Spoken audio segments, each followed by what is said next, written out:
My name's Richard, and I'm an alcoholic. Hey, Richard. And for me, that's probably the most important thing I'll say all night. Thank you, Heidi, for asking me. You know, it's an honor and privilege to do anything for Alcoholics Anonymous because it gave me a life, you know, a life worth living. I'm supposed to tell you, well, my sobriety date is June 16th of 2003, and by the grace of God, I've been sober ever since. Got a home group, and I got a sponsor, and I have the opportunity and the wonderful gift of being a sponsor. I'm supposed to tell you what it was like, what happened, and what it's like today. I can tell you that I was born over here in Pinehurst, and I was born breech, so I came out showing my butt, and I didn't stop. Even I came into AA and I still didn't stop, you know. It's funny, I never will forget, I came into AA and I had all these highlights and earrings, and I'd get up in the middle of the meeting and go get coffee, and I never will forget this old timer from the back of the room said, "You can sit down now, Richard, everybody's seen you." You know, and that's the way that I came into AA. You know, I'd never been. I always wanted to be a part of something, but I didn't ever know how. You know, backing up to what got me here. You know, a lot of people can say they remember their first drink. I don't. I remember drinking for as long as I can remember. You know, there are pictures of me as a baby sitting in my daddy's lap with a 16-ounce tall boy. You know.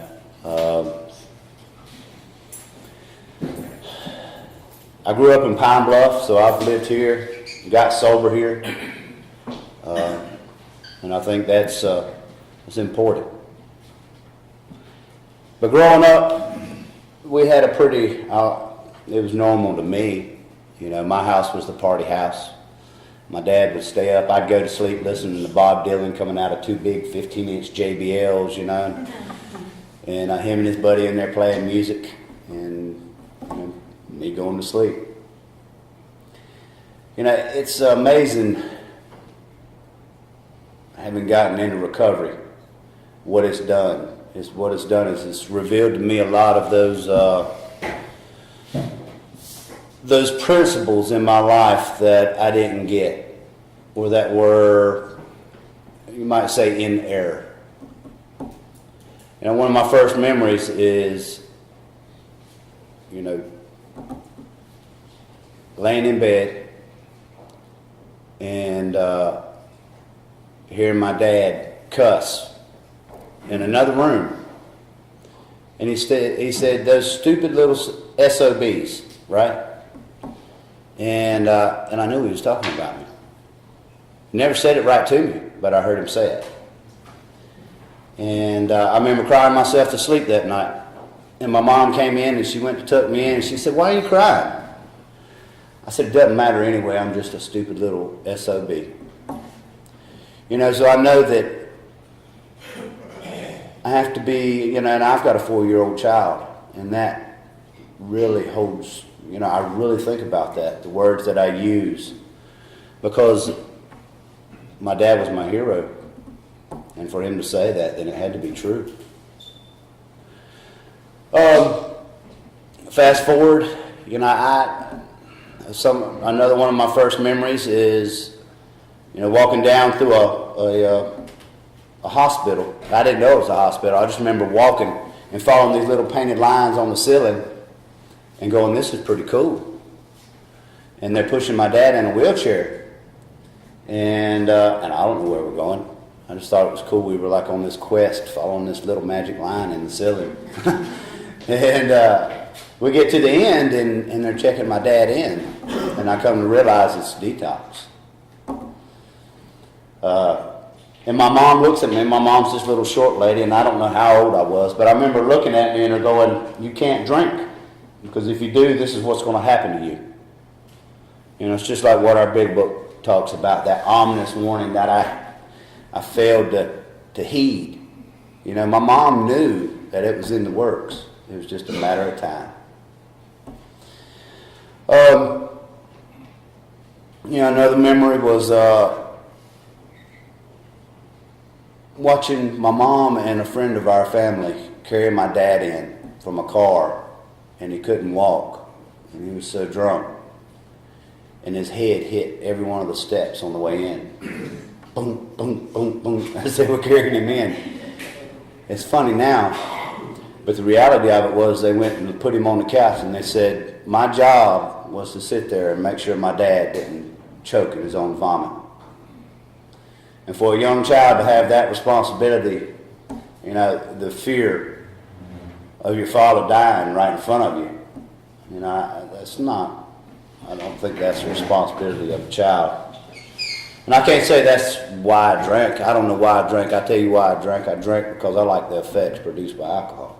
I like what it did to me. I had a lot of good times drinking. You know, and to be honest with you, if I could drink today, I would. But the reality of it is that I've accepted the fact that I'm an alcoholic. And anytime I put alcohol into my body, I can't stop. Just from, you know, I used to drink just to knock the edge off is what I'd tell everybody. But, you know, I'd knock the edge off and go right off with it. And that was the reality of it. I was very rarely just buzzed. You know, it was always insanely drunk. And that's the way I functioned.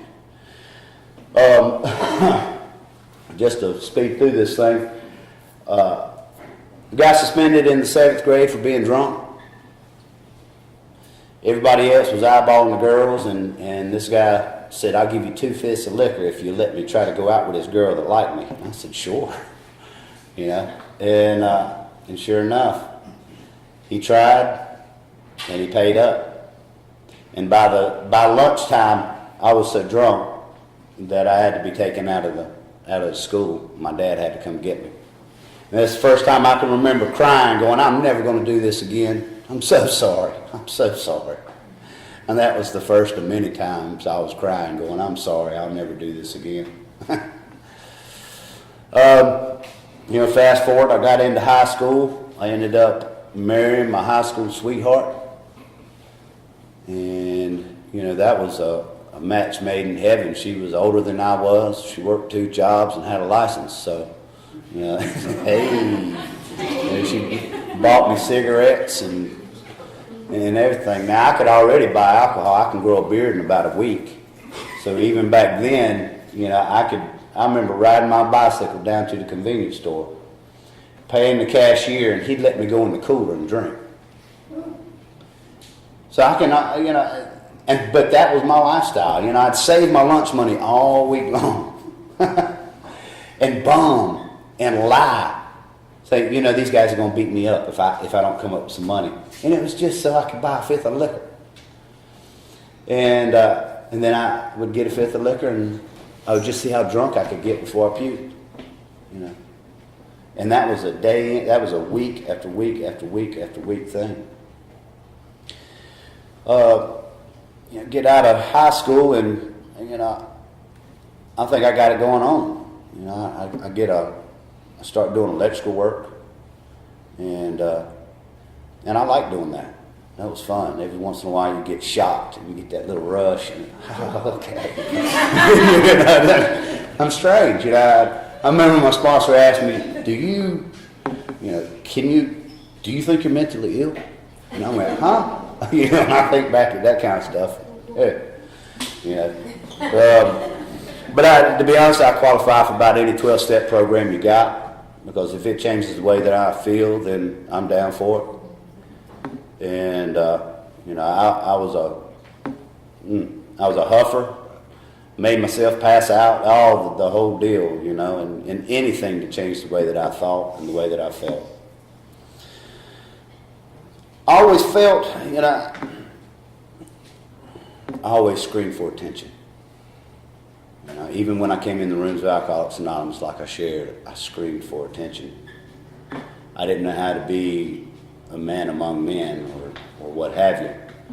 Always had to be the one that go up and headbutt the chalkboard or the class clown or what have you. Get into high school. I went to summer school every year I went to high school, except for my senior year. And it's not that I couldn't perform or couldn't learn or couldn't do the things. It's that idea that I spoke about earlier about me being a stupid little SOB. You know, having done the inventory work, I can see today that I use that as an excuse not to participate in life. Because what's it matter? I'm stupid. I'm not smart enough. I'm not good enough. All that negative thinking that I told myself for years and years and years and years. And I used alcohol. You know, that was the one thing I was good at. I could drink.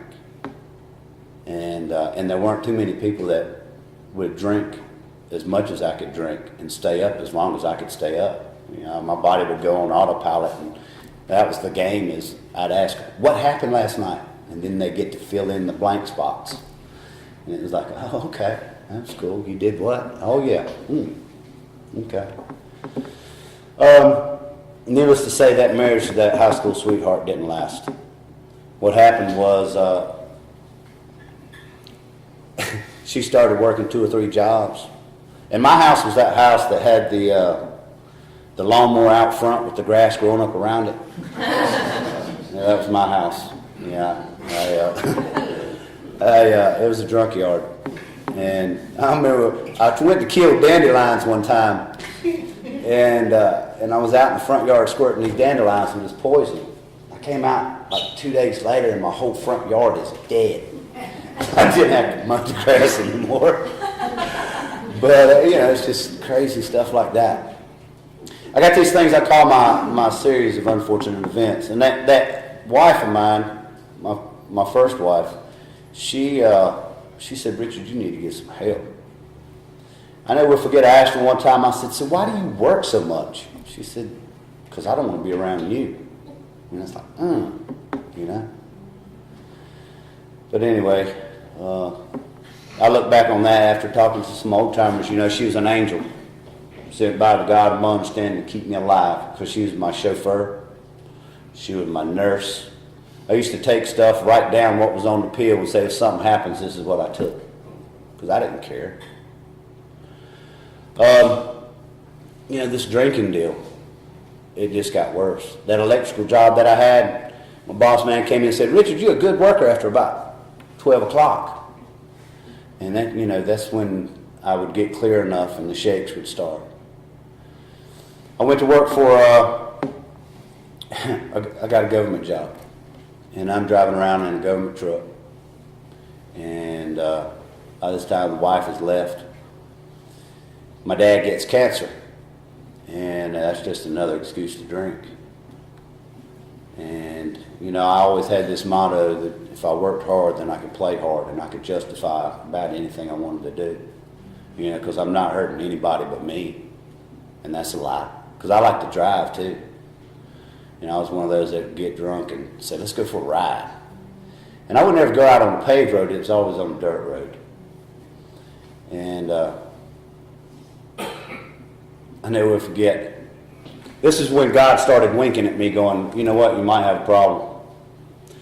That government job I had a fellow employee and a contractor called my boss and said, look, we smell alcohol on him. So he pulled me in and said, you know what, we have a zero tolerance policy. Next time we get a complaint or even think you've been drinking, we're going to take you in for a blood test. And if you got any alcohol in your body, you're fired. I still got that letter to this day. And I said, okay.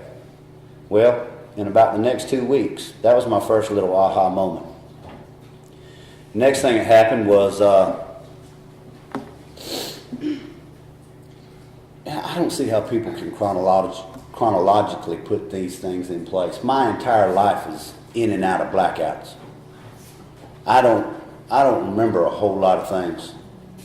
You know, and maybe that's a blessing. But the reality of it is that I started getting in trouble with the law. I went and seen a buddy of mine up in Asheboro, and I grew up with this guy. I'd been up for a couple of days, and jokingly I said something about his mama. and I knew his mama. I mean, I was joking, but he wanted to fight. And I said, okay. And I stopped my truck in the middle of 220 up in Asheboro. And, and he says, don't stop here. So we go on to his house. And we calmed down by then, but I could tell that the adrenaline was starting to drop. So I said, I better go home before it gets worse. And I started driving down 220, and all I can remember is my truck pegged out at like 85 because it had that governor on it. It just going, wham, wham. I don't remember taking the exit. I don't remember going through 7 Lakes. I remember going to my buddy's house. I had a case of beer in the front seat, and they said they were going to go four-wheeling. So I said, okay, I'll meet you out there. I got a 95 GMC. My brother drives it now, and I treated that thing like a toy, like a go-kart. And I remember going out to this field and doing donuts, just doing laps around this field. Because, like I said earlier, I would take out my tension. I was never a fighter. What I would do is I would drive. And then I'd leave my mom and my brother and my whole family just scared to death that I was going to wrap myself around a tree. What happened that night was I was going around this field and there's blue lights come up. I'm in the middle of the woods and I don't understand why. And the thought came, do I stop or do I go? And I decided to go. And now I learned how to drive on these roads, so I could drive them at night. And I remember I was driving down through there and sliding this way and sliding that way. And I didn't have good tires on my truck, so there was a whole lot of spinning going on. And what happened was I remembered that old headlights and the emergency brake trick. And I used it. And turned off the headlights, used the emergency brake, slid around, and here come these blue lights, poof, out into this field. And I go to creep off, and that little voice of reason says, Richard, if you take this any further, it's going to get a whole lot worse. And so I stopped. And when I stopped, I got out of the truck, and I was in blue jeans, no shirt, no shoes. And about that time, that cop car comes sliding up sideways, and I never had a gun put on me before till then. And he goes, freeze, and I put my hands up, and the first words out of my mouth were, I'm just a good old boy, I don't mean no harm. You know, straight off of Dukes of Hazzard, because that was, growing up, that was one of my favorite shows. And I think that's why I took off running. But anyway, come to find out it was a game warden. And it's amazing, you know, sometimes I share about that I'm on borrowed time, and it's the truth. Because he actually let me go that night. And my sister-in-law came and picked me up. And he said, now, as long as you leave your truck here, you know, we're good. But before that, he said, come here, I want you to sit down. And he handcuffed me and all that stuff and set me in the front seat. And he said, I want you to blow in this. And I tried all the little tricks of blowing to the side and blowing out my nose. And he said, Mr. Mabry, he said, I promise I'm not going to write anything down. He lied because he did write it down. I blew like a .33 or a 033, something like that. No, it was a 028, something like that. But he said, the reason I want you to blow is because, my God, son, you stink. All that alcohol had been coming out through my pores. And I couldn't smell it. But, it was amazing because I went back out to get my truck the next day, and the rearview mirror, the side mirror on my truck was popped in, and there was bark on that thing. And when I thought I was being so cool about cutting off the headlights and turning that truck in there, I'd clipped a big old pine tree about this big with that mirror. You know, and I wonder why I'm still here today. You know, it's the silliest stuff. I remember driving home from my mom's and being so drunk, seeing two yellow lines riding off the road and wanting to pull it back in. This is before US 1 was 4-lane. And that little bridge, and having to needle that car and just riding off the shoulder going, oh, crap. And I think it was the hand of God took that car, put it in there, and led me across that bridge. My brother was following me, and he said, I was praying for you the whole way. You know, I know today that people have been praying for me for a long time before I came in the rooms of Alcoholics Anonymous.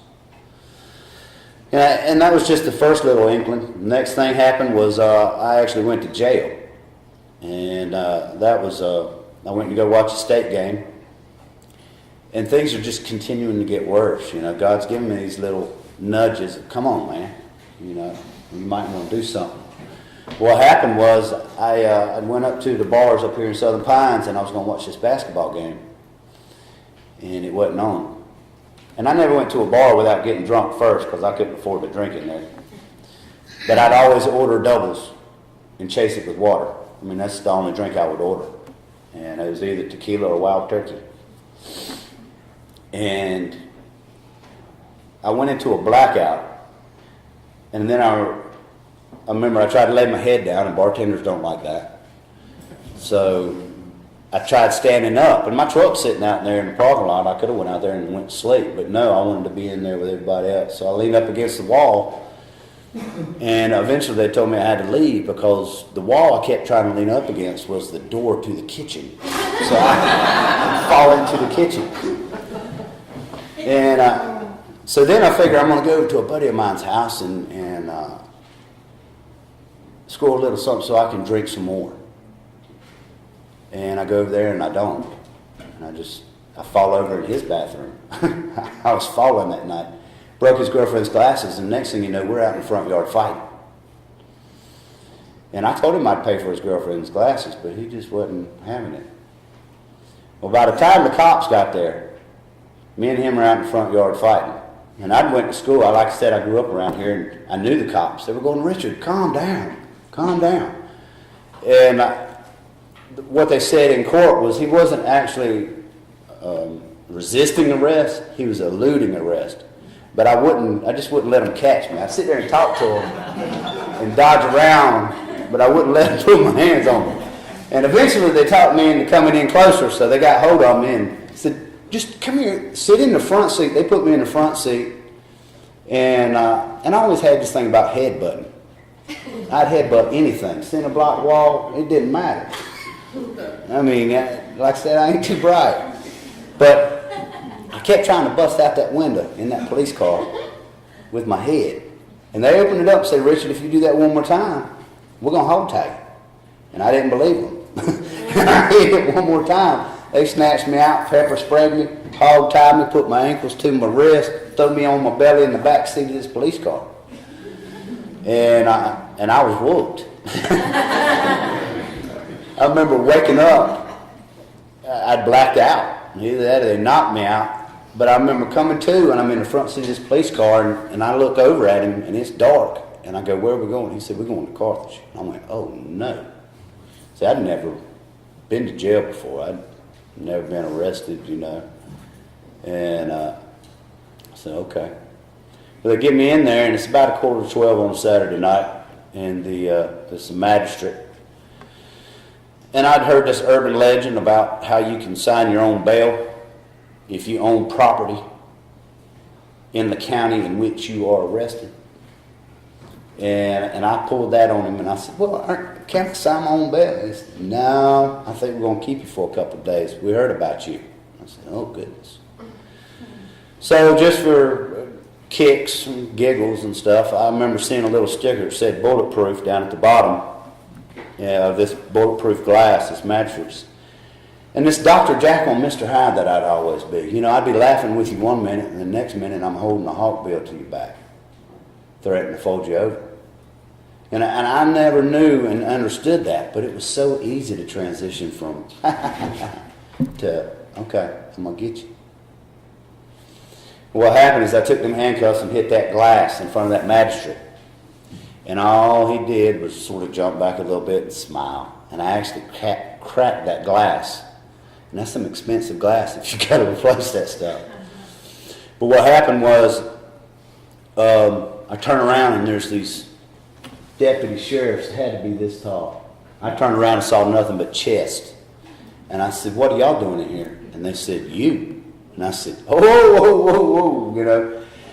And the next thing you know, they put me in this holding cell. And all I can remember is laying in there, and I remember there was a stainless steel toilet over there and a stainless steel bed over here.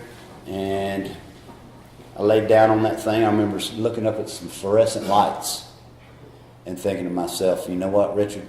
This is the first of many trips to this place. And I'd given up all hope on life. I didn't really want to live. I mean, I was just living to drink. You know, I wasn't, that's it. I was just living to drink. So I'm laying there, and I remember praying, God, just take the air from my lungs, because I don't want to live like this anymore. And I guess I meant it. Then I started chanting like an Indian.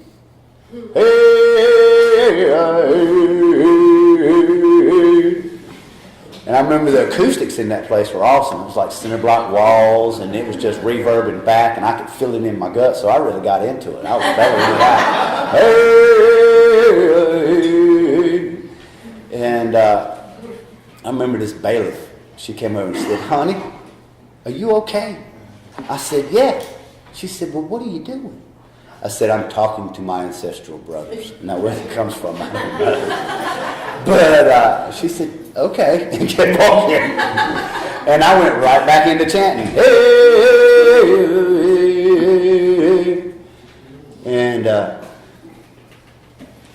And then I left here. I had a spiritual experience. I remember looking at my hands and going, wow, this is pretty cool. And looking at my feet and wiggling my toes.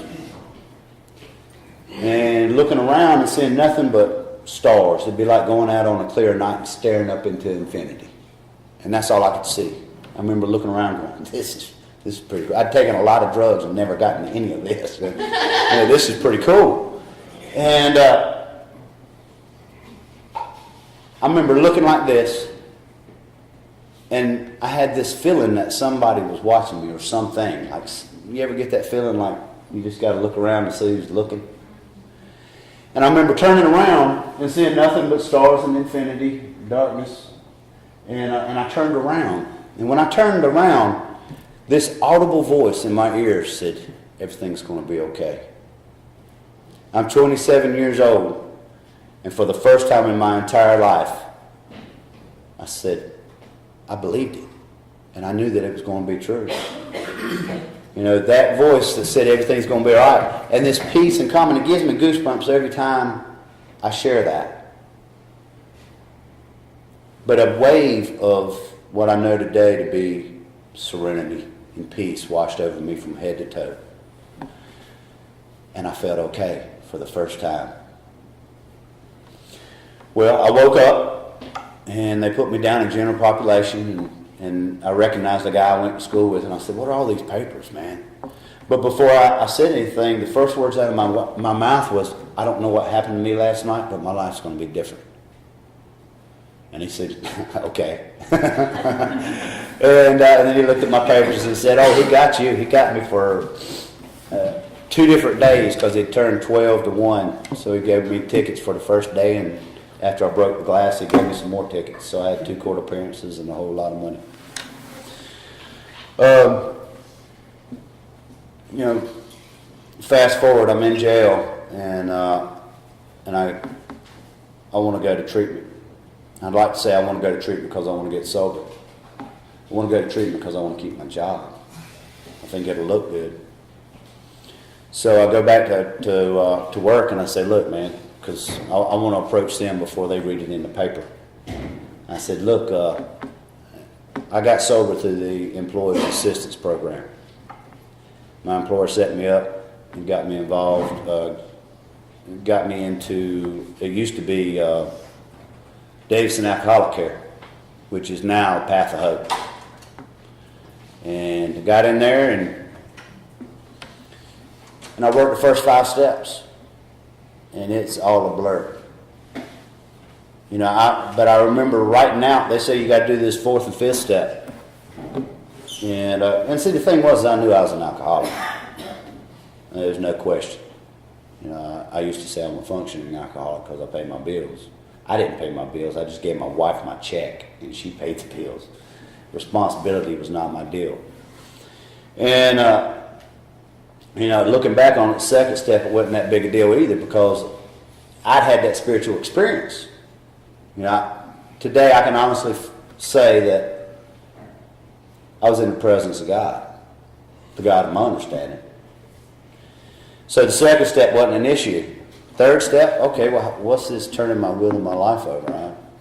Okay. But I get to this fourth step, and I'm away from anybody that I know. And I figured, why not? I've never done anything like this before. And I'm sober for the first time in a long time. I've never been sober that long before. So I start writing this stuff out, and I wrote everything out from stealing change from my dad to kicking a dog to stealing. Just the list goes. The things that happened to me as a child, the abuse, all those things I'd never written down before or had never shared with anybody before. And then to get out, I had to do this fifth step. And it's like, okay. So I picked the oldest, crustiest looking dude. They had him like stand up, and there was like 5 of them. I said, okay, that guy right there. And I think he outlived a lot of them that were actually there. But the reality of it is when we sat in that room and he started sharing with me some of the things that he'd done and happened to him, I started sharing some of the things that had happened and been done to me. And through that process, I can remember the more I shared, my posture almost straightened up in the seat. Because all that weight that I'd been carrying around for 27 years started to be lifted. All those secrets, they say you're only as sick as your secrets. That is so true. Today I don't have any secrets. Ask and I'll tell you. But what happened was I had that spiritual experience again that they talk about in the big book. I felt the nearest to my Creator, and I literally floated out of that room. You couldn't have beat the smile off my face because I'd gotten honest for the first time in my entire life. Prior to coming into AA, I didn't know anything about being honest. I didn't know about the benefits of it. I didn't know about the freedom that comes with being happy, joyous, and free. With being honest. My first sponsor, or my second sponsor, and I've had several. But what happened was I got out of that treatment center and I started telling myself, I got this. I started coming to AA and I got a sponsor, but we didn't take any action. I'd wave at him from across the room. I'd drink coffee, smoke cigarettes, and eyeball women. That was my first 16 months in AA. But I'm staying sober. Not really, because I'm getting strung out, because alcohol is my problem. And eventually, it all caught up with me, and I took a drink again. Having had that spiritual experience, it didn't keep me sober. Having worked the first 5 steps didn't keep me sober. I'm coming to AA and I ain't doing nothing. I'm just coming to AA. It's like a social club. But that was just part of the pieces that I know today, the God of my understanding. Everything that's happened in my life has happened for a reason. Exactly the way that it's supposed to happen. My first sponsor, I call him my walking around common sense sponsor. I'd call him up and, I got to back up. What happened was I did everything he told me not to do. After getting out of treatment, I'm not drinking, but I'm suffering from untreated alcoholism. I'm making some crazy decisions. That job I went to treatment to keep, I quit it. So I could move in with this girl down in Wilmington. So I'm going to 7 to 9 meetings a week up here. I go, okay, well, I'm going to go down there and live for a little while. I quit doing my readings. I quit doing my praying because I'm distracted. I've got another higher power. And what happened was I got down there and I went to some meetings, and there's a guy there that said, if you need a temporary sponsor, go see so-and-so. And I went to see so-and-so, and he gave me his phone number. I said, okay. So the next day I called him, and he didn't answer. said, okay, all right, fine. So that was my strike. I know today that me taking a drink, it happened way before I actually put alcohol in my body. You know, I got separated from my herd, and I was doomed. I was doomed. I know today that when the process stops, the process stops. So what happened was I got into that relationship, and that relationship went south, and I said she didn't like me when I was sober. Let's see how she likes me when I'm drunk. So I just needed an excuse.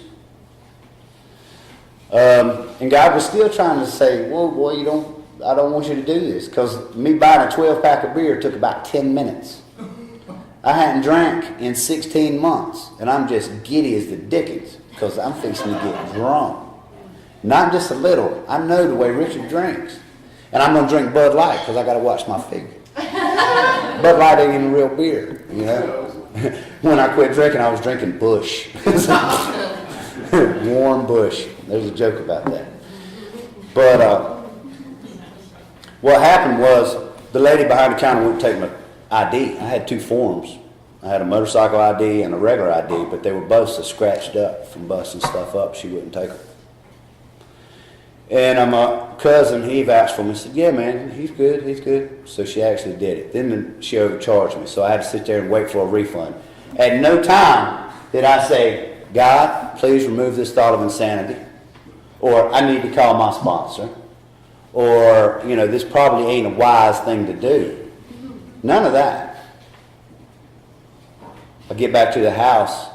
My little brother, he's the one, he was my drinking buddy. He looked at me and said, Richard, don't do it. Don't do it. And I said, he's back. And when I would go down to Wilmington, they wouldn't call me Richard, they'd call me Ricardo, because my whole personality would change. And I remember drinking, and I could feel it, the magic happen. From my head to my toes, I'd get that warm, fuzzy feeling. And I don't remember drinking 3 beers before I went into a blackout.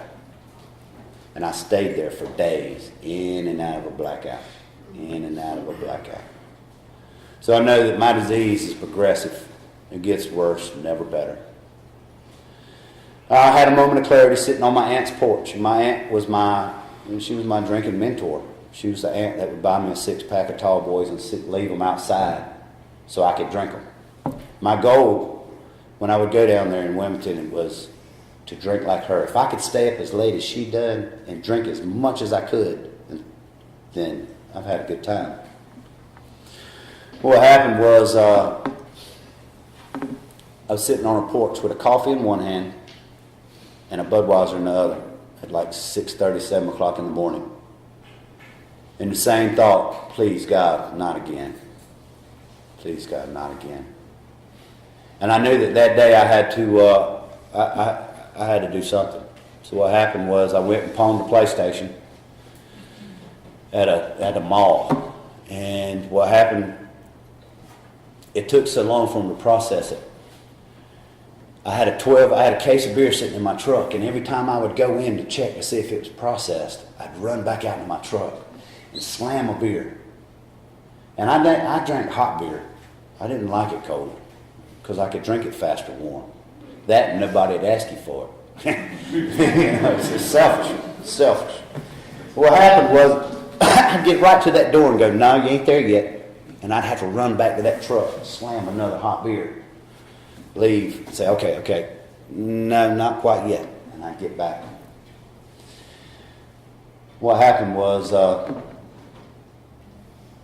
came back. I said, I got to get home. And I came back up here to Aberdeen. And over at the Aberdeen building, I picked up, I remember picking up a white chip and walking from the very back of the room. And this time it was real. The sponsor I had before, I said, look, man, I said, whatever I had before, I've got to do something different.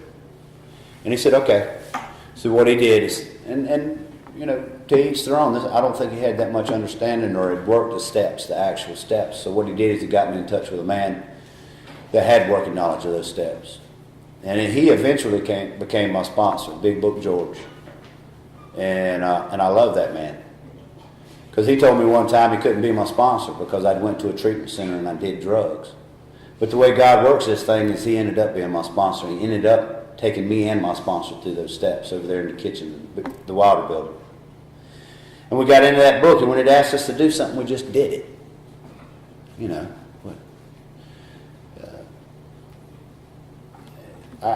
I was so ready not to drink. I was so ready for a change that I was willing to do anything you asked me to do. And when it asked us to do something, we did it. And we just read through that book. We said the prayers that we pray. And we got to the third step, and I'm this intellectual kind of guy, and we're sitting there talking about what came first, God or AA, God or AA. He said, stop. He said, at this point, why don't you just make a decision to continue the process? And that worked for me.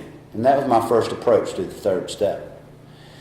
Having gotten into that, you know, I'd had that spiritual experience in treatment doing that fourth step, so fourth step wasn't no big deal. I'm ready for that rush again, you know, because I'm a feel-good kind of guy. And that's what this program's giving me. Because if I can't find some relief in here doing what y'all asked me to do, then I'll find it out there. Ain't nothing changed. I'll get some relief. And we get to that fourth step, and I hammer that thing out, and we do this fifth step. And I never will forget doing my fifth step. And that same sponsor that said, do you believe you're mentally ill? I had to say, yeah. And then he said, after doing a fifth step with him, he said, boy, you got the mental mentality of a 13-year-old.